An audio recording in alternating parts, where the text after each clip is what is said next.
Еще раз пусть пропикает.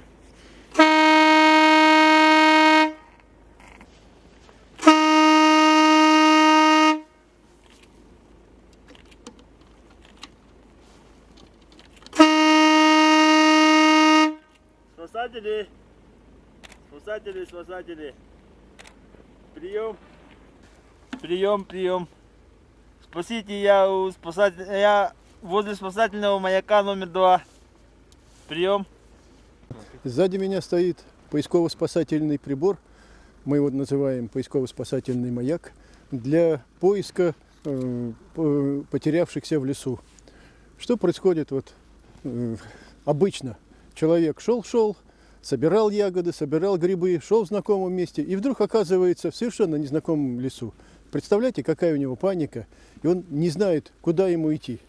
Он начинает судорожно искать, где звук знакомый, где знакомый ориентир, где знакомый где солнце было, и начинает двигаться куда-нибудь. Вот он движется, а в это время родственники знают, что человек к контрольному времени не вышел, звонят в службу спасения: ребята, помогите. Наша задача — найти человека в нашей безбрежной якутской тайге. 3 миллиона 125 тысяч квадратных километров Якутия. И вот представьте, выезжает группа поисковая, 5 человек, прошло уже 5-6 часов, и надо найти.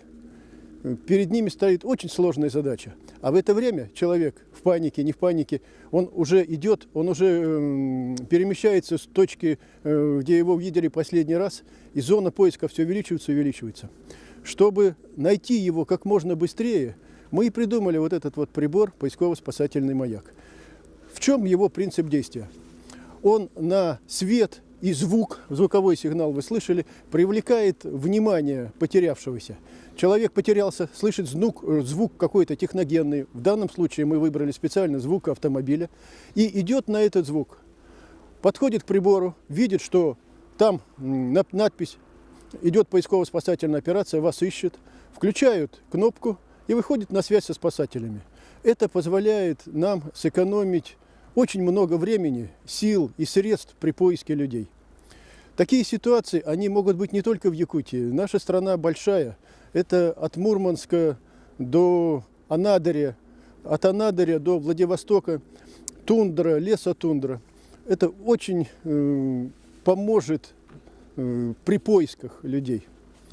Наши испытания позволили сказать, что в условиях лета мы можем его слышать на расстоянии 2,5 километра.